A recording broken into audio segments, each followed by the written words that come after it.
Scott Pilgrim Takes Off continues to be one of the most divisive subjects on the internet, and my comment section on my last video is absolute proof. I mean, you got individuals ranging from it's the most woke garbage you'll see in your life to it's really not that bad, to some people flat out calling it amazing. And honestly, to each their own, the truth is probably somewhere in the middle of all those. But that's not what I want to talk about. I actually want to talk about the creator of Scott Pilgrim talking to the fans about this division in a way that I actually kind of respect, and frankly, that's so rare in Hollywood, it's worth talking about. Welcome back to Works of Paradise. I'm your host, Leon Idle, and that's right, we're going to get into the creator of Scott Pilgrim discussing the fan reaction in both the good and the bad when it comes to Scott Pilgrim Takes Off. Before we do, go ahead and hit that subscribe button. We are just under 200 to go until the 2,000 subscriber mark, which I'm trying to hit before the end of the year. So go ahead, hit the button. You're going to get more great nerdy content day in, day out. Let's talk about Scott Pilgrim creator response to confusion around Netflix anime. I know it's pretty different.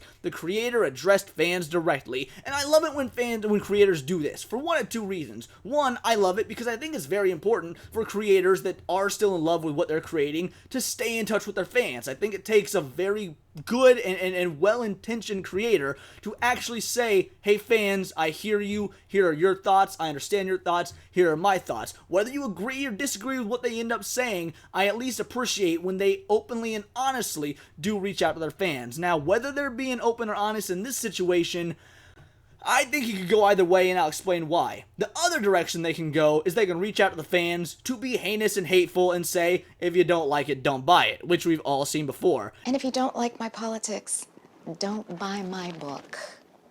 And guess what? That's what tends to happen. People don't end up buying it, and then you end up with the Marvels, which has lost over $100 million and will continue to lose more. Scott Pilgrim, creator and showrunner of the new Netflix anime Scott Pilgrim Takes Off, has responded to fan confusion about the show. The 8-part series begins with a pretty huge twist in its opening episode before veering into a new direction from both the comics and the Edgar Wright directed movie. The decision to flip the story on its head landed the anime adaptation some stellar reviews from critics, but left some diehard fans a bit confused. Indeed, some of the viewer reviews on Rotten Tomatoes have been pretty divisive, with people either sharing their disappointment with the twist or waxing lyrical about how much they loved it. Posting on Instagram, Brian Lee O'Malley, who made the series with Ben David Grabinski, addressed some fan queries directly in a lengthy post, which he titled A Few Notes. You can read the full post on Reddit here. Now, I'm not going to read the full post to you guys, just know that I think it can go either way when it comes to how genuine he's being, but I'm leaning towards it being genuine. The man has very much lived and breathed Scott Pilgrim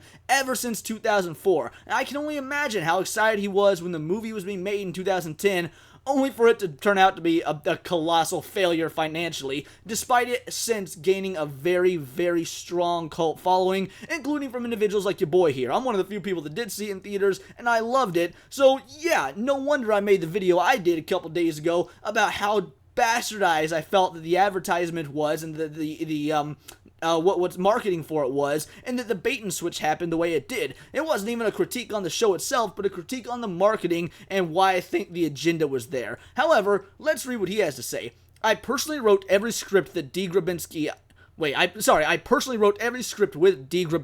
I constantly rewrote dialogue to make it feel more Scott Pilgrim, but I couldn't have written it without Ben David. Alright, so right here he says, I constantly rewrote dialogue to make it feel more Scott Pilgrim. See, to me, that shows Netflix had an agenda. Netflix absolutely had an agenda with this show. If he felt like he had to rewrite dialogue because it wasn't Scott Pilgrim, that means Netflix had a different idea. They wanted to subvert your expectations, and they wanted to make it this woke, feminist, girl boss trash show. And while, again, I said in my other video, Scott Pilgrim was very progressive for its time, and it still is, I guarantee you that O'Malley is a progressive guy. But that doesn't mean he does not absolutely love Scott Pilgrim, that, that piece of art is his baby.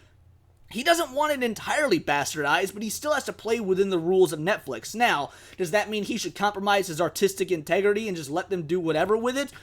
No, absolutely not. There's definitely got to be some middle ground he plays, because, well, if Netflix has the right, they could very well say, we'll just do it without you. So his commitment to try and rewrite things and make it feel more like Scott Pilgrim, I can at least applaud that he was trying to give fans what they want while coloring inside the lines that Netflix had given him. But that being said, the fact that he did have to constantly rewrite dialogue absolutely shows there was an agenda at play first, and a show that was supposed to be representative of Scott Pilgrim second, at least through the eyes of Netflix. Nobody told us what to do. This was 100% our idea. I don't know that I agree with that part. Otherwise, again, you wouldn't have had to constantly rewrite dialogue. Before going on to explain the process of creating it, as well as how they recorded the English dialogue first before the other languages were dubbed later. The creator also seemed to want to make it clear that the show exists on its own, addressing the big twist that happens early on. I think the anime timeline is its own thing, he added. It comments on the book and the movie, but it isn't meant to replace them. It's just a new iteration that starts at the beginning again. I hope you can watch all 8 episodes before you decide how you feel. I know it's pretty different than might come as a shock, but it's all intended in the spirit of fun. Now, here's the thing. I think he's mostly being honest here.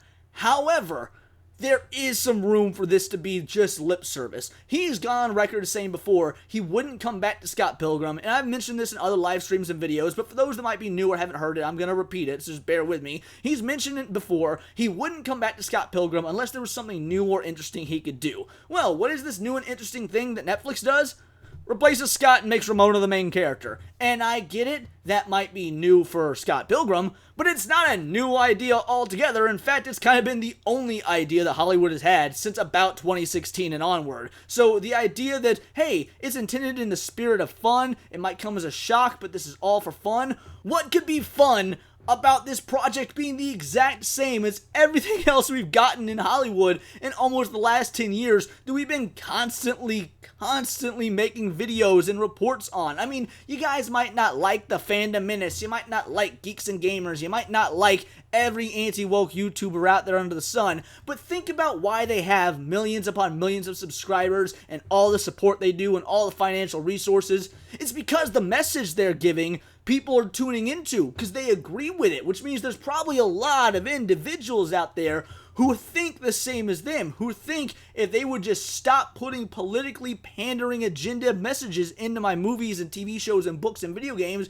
I would happily buy them. You're ignoring your customers. So yes, while I get that maybe O'Malley thinks that the real life world is the same as Twitter, you can't be surprised that when you see these individuals that have these large followings, these dedicated followings against woke nonsense, maybe, just maybe, whether you want to admit or not, those people got a point. They're making money after all. Every dollar that's going to them that you're so upset is going to them could have been going to your product if you just given the customer what they wanted. And I don't get why that's such a difficult concept to figure out. But again, how much of that is on O'Malley, the creator of Scott Pilgrim, and how much of it is on Netflix for intentionally putting the agenda as a higher grade than the dollar? They would rather lose money if it means spreading the agenda. And it's just a theory. O'Malley went on to urge viewers who are still confused to read the comics and check out the movie. If you don't like it, I still appreciate you, he concluded. And that is the part I wanted to fixate on the most. If you don't like it, he still appreciates you as a fan. You do not have to like the new Netflix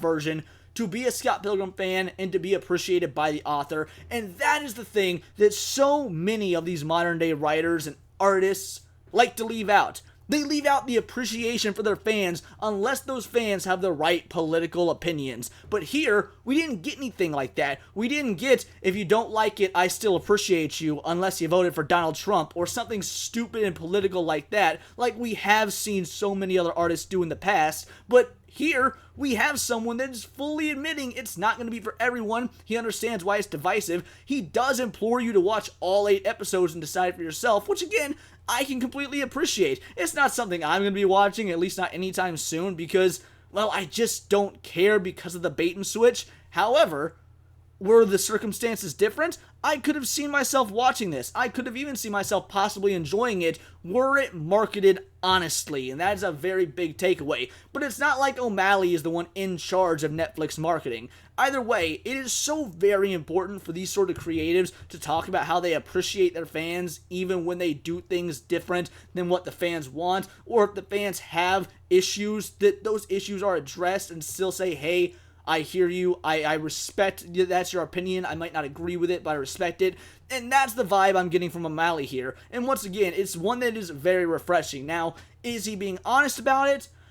Look, I don't know, because once again, it was marketed completely differently, and he could just be trying to save face and speak out of both sides of his mouth and placate both sides. But even if that is what he's doing, even if he is incredibly smug behind this writing and he doesn't care if individuals like us actually do hate the show, at least he's willing to lie about it and not run the risk of upsetting one, if not both sides, rather than, just pretending, or rather than openly saying, I don't like you, don't buy my product. I think it's better to at least try and comfort your audience, because we've seen what happened with comic book producers, or really any artist out there, when they do speak to one side only and directly antagonize the other side. It destroys their career. So if the dude wants to have a career, it's incredibly intelligent for him to at least try to placate both sides. But again, that's if I want to be cynical and think that he's not being genuine, which I bet 70% to 80% believe this is actually coming from a place of being genuine.